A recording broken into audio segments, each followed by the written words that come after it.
A paz de Cristo para todos e para todas, sejam muito bem-vindos mais uma vez aqui ao canal Denis Pereira, para mais uma aula da EBD.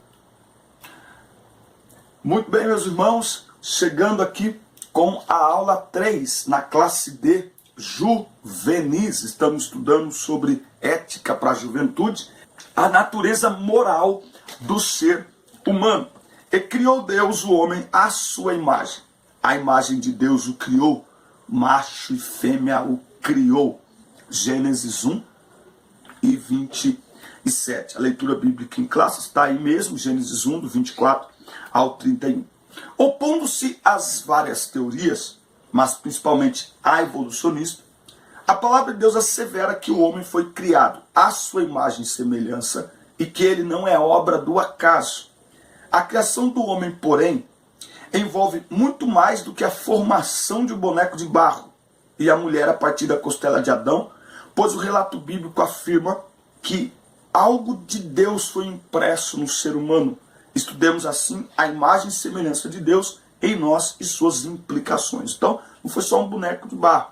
Nós vamos entender aí um pouco sobre essa questão de sermos a imagem e semelhança de Deus, né? Ele não fez um boneco, ele não fez uma sequência de robôs, não é? Não, ele fez uma criatura distinta de todas as outras, e é isso que nós vamos entender na nossa aula, na nossa lição de hoje. Não se inscreveu ainda? Inscreva-se no canal, está chegando agora, inscreva-se que é muito importante. Tópico 1. O ser humano é a imagem e semelhança de Deus. Conforme os relatos de Gênesis 2, 7, 1, 26, 27, o ser humano foi criado do pó da terra, tendo Deus soprado em suas narinas e fazendo-o alma vivente. Mas a criação especial também foi formatada conforme a imagem e semelhança do Altíssimo, ou seja, apta a externar características divinas. Tá? E aí a gente tem duas características nesse sentido, duas categorias. Natural, diz respeito ao intelecto, ao conhecimento, emoções, livre-arbítrio, tá? Isso difere o homem dos animais irracionais, não é? O homem tem livre-arbítrio, vontade, intelecto, tá? E moral. Inicialmente o homem não tinha pecado, era santo e justo, reto, dotado por Deus da capacidade de não pecar.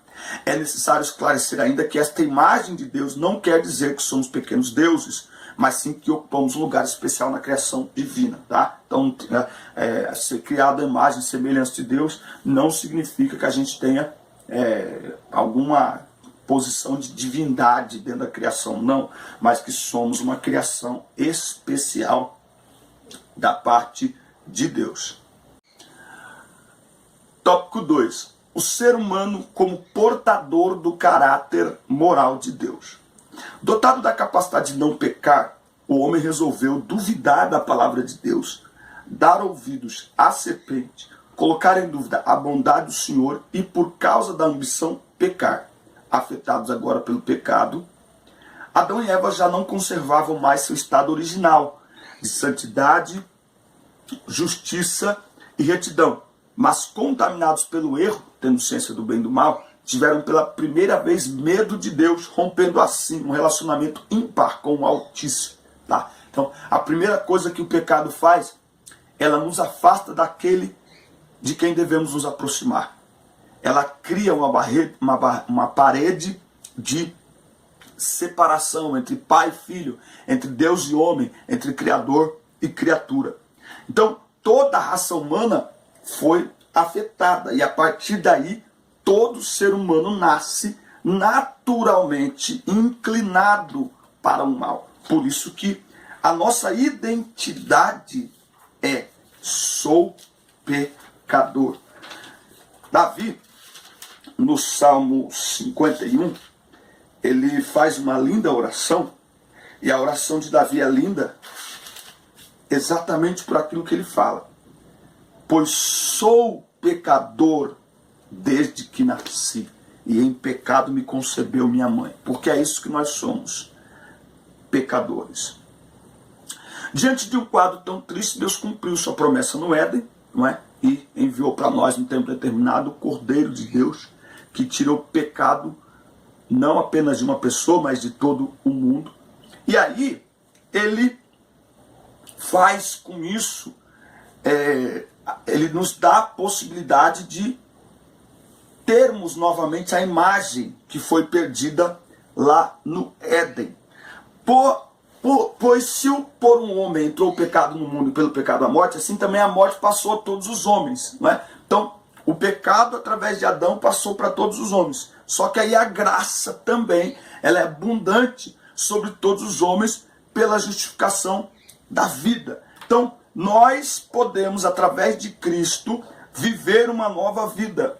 Voltarmos a nos relacionar novamente com o Pai através de Jesus Cristo, através da graça. E isso faz com que a gente viva essa nova vida. Agora preste atenção, antes de Adão pecar, ele tinha a capacidade de não pecar, ele não tinha nele o pecado. Aí Adão pecou, muito bem, agora nós temos Cristo, porém o pecado ainda está em nós. Não é isso que Paulo vai dizer? O pecado está em mim. Então a nossa luta, ela é diária, ela é constante. Por quê? Porque Cristo nos perdoou de todos os pecados, Cristo nos justificou, porém a natureza humana que está dentro de nós, ela trabalha, ela luta, ela batalha. Para quê? Para que a gente viva uma vida de pecado. Então, o que nós temos que fazer? Andar em novidade de vida e fazer morrer essa natureza terrena. Nós temos que lutar dia após dia para que a carne não nos domine, para não sermos dominados pela carne e pelos seus desejos, mas para sermos dominados e controlados e guiados pelo Espírito Santo. Romanos 8, 5 a 9, tá certo? Por quê? Porque o pecado não pode mais nos dominar. Por quê? Porque nascemos de novo. Por quê? Porque nós estamos caminhando, não é? O Éden nos levou para longe de Deus. Agora, através de Cristo, nós voltamos. Efésios 2, do 1 até o 18, você vai ver que nós voltamos. Nós estamos nos reconciliando, ou melhor, nós já fomos reconciliados com o Pai. Então, nós novamente estamos vivendo em intimidade, em comunhão com o Pai. E aí a gente não pode viver na prática habitual do pecado. Mas nós não pecamos? Sim, porque o pecado está em nós. Mas o sangue de Jesus Cristo, seu Filho, nos purifica de todo pecado. E esse purifica, é contínuo, é todo dia, nos purifica, nos purifica, nos purifica de todo pecado. Um chamado à santidade, o tópico 3 aqui agora. Um chamado à santidade. 3 meses após a saída do Egito, Deus anunciou que os descendentes de Jacó seriam sua propriedade peculiar, dentre todos os povos da terra, e que deveriam ser santos. Porém, antes desse ponto, Deus trouxe à memória do povo que ele foi seu libertador, que livrou a Israel da escravidão do Egito. Caro jovem, nós devemos enxergar a santificação não como um fardo imposto sobre nós, mas como uma resposta à grande libertação que nos alcançou, pois só assim a caminhada cristã será prazerosa. Em 1 Pedro 1,16, o autor menciona um trecho da fala do Senhor proferida em Levítico 11,44.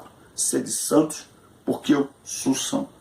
Essa convocação divina foi dirigida não somente a Israel, mas também aos cristãos. Daí a liberdade de Pedro chamar os seus ouvintes à santidade. Então, ser santo para quem nasceu de novo é tão natural quanto para um bebê recém-nascido se parecer com seus pais.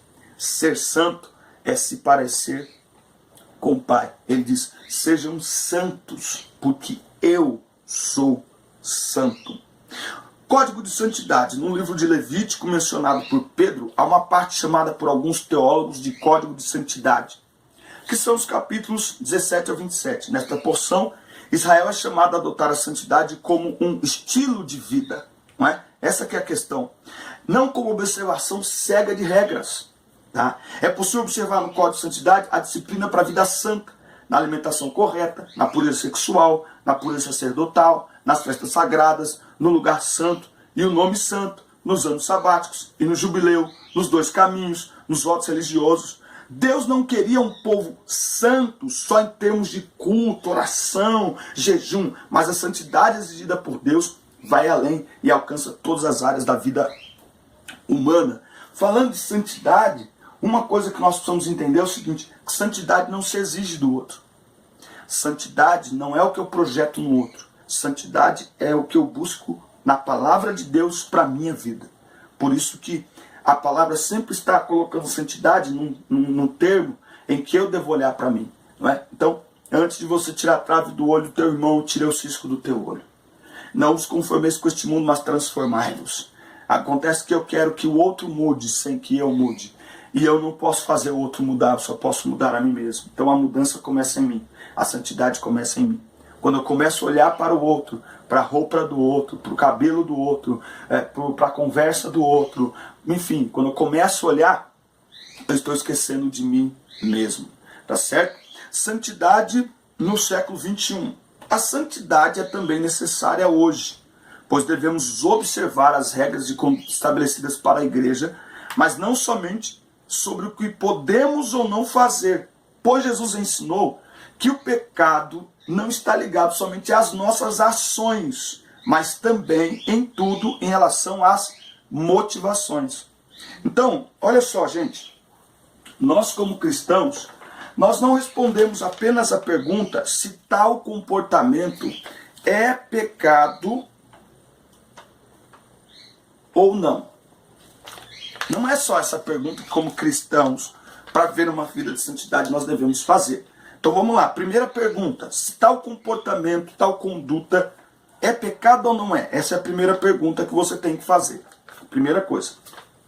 Tá, só que você sabe que o ser humano ele inventa formas de pecar, né? Então, por exemplo, hoje tem os pecados, a gente pode chamar de pecados virtuais, né? Nas redes sociais, nos sites pornográficos. Isso não vai ter na Bíblia. Não vai ter escrito assim na Bíblia, é pecado entrar num site pornográfico. Não vai ter. Com essas palavras não vai ter. Então, a primeira pergunta é pecado ou não é pecado? A segunda pergunta, é conveniente? Essa é a segunda pergunta do cristão para uma vida de santidade. É conveniente? Existem comportamentos que em si não é pecado, mas não é conveniente para quem nasceu de novo, para quem é luz, para quem é chamado para ser sal da terra e luz do mundo. Não é mais conveniente. Existem ambientes que não são convenientes para o cristão frequentar normalmente, como se ele não fosse cristão. Mesmo que ele vá lá e ele tenha outro comportamento, mas não é conveniente ele estar lá naquele lugar. Então não é conveniente. Terceira pergunta que nós devemos fazer. Testemunho.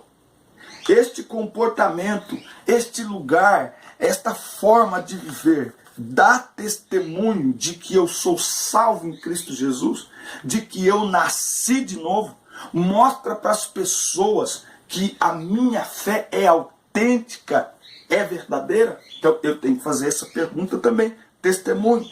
Quarta pergunta, consciência dos meus irmãos, tá? Dos meus irmãos. Eu tenho que saber este comportamento. Então eu estou há algum tempo falando muito sobre a questão de bebida, porque o pessoal está irritando com esse negócio de bebida. Ah não, tem problema em beber socialmente. Irmão, é conveniente com testemunho? É conveniente eu sair do culto e passar no bar e tomar uma bebida? É conveniente eu trazer para dentro da minha casa uma bebida alcoólica? É conveniente? Dá bom testemunho? Será que a fé dos meus irmãos, tudo bem? Né? Não, mas eu me controlo, sim, é só uma tacinha. Mas o irmão ao lado se controla? Não. Então eu não posso brincar com a fé dele. Eu não posso brincar com a consciência dele. Eu não posso brincar com a salvação dele. Isso está na palavra, então eu tenho que perguntar. E por último, uma outra coisa muito importante também, se glorifica a Deus. Quer comais, quer bebais ou façais qualquer coisa, façam tudo para a glória de Deus.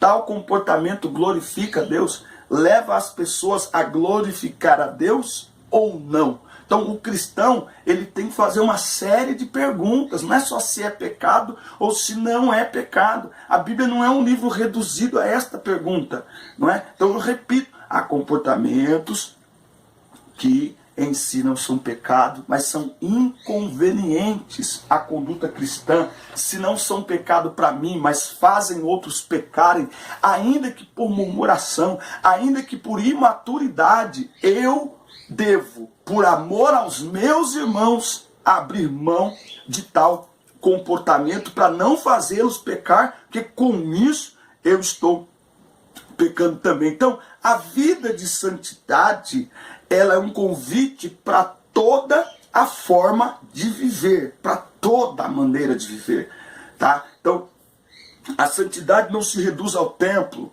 a santidade não se reduz ao ambiente de culto, nem ao horário de culto. A santidade envolve a nossa vida como um todo. Ser santo não é ser perfeito, é se afastar do pecado, é lutar para não viver pecando e não viver no pecado. Por quê?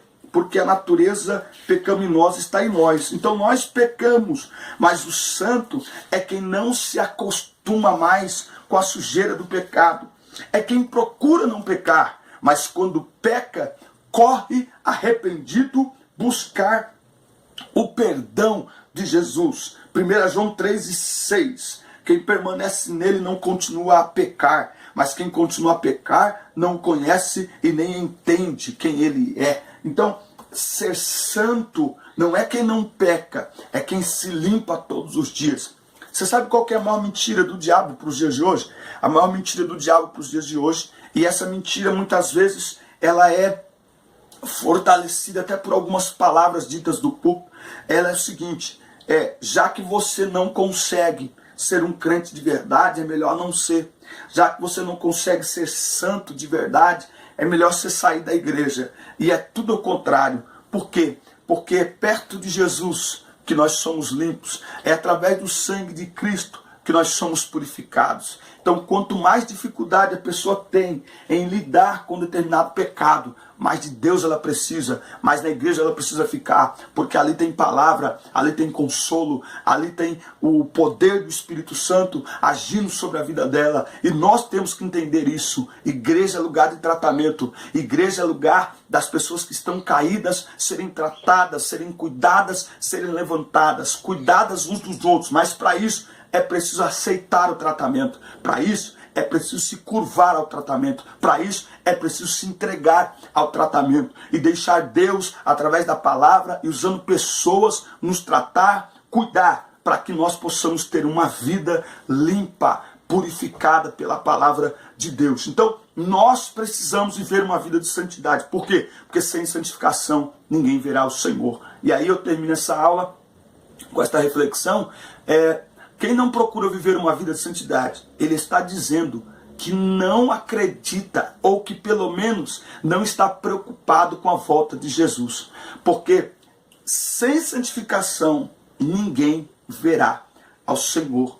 E 1 João 3 diz assim: e qualquer que nele tem esta esperança, purifica-se a si mesmo, como ele também é puro. Então, quando eu me santifico, quando eu me afasto do pecado, eu estou dizendo: eu espero a volta de Jesus.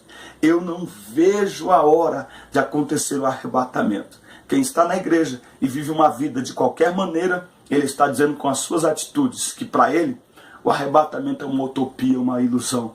Eu espero a volta de Jesus. E aí eu termino com uma frase que diz assim: prefiro ser criticado por ser zeloso do que ser reprovado por ser relaxado. Sejam santos, diz o Senhor, porque eu sou santo. Deus te abençoe. Um abraço, fique com Deus, boa semana e até a próxima aula. Deus abençoe.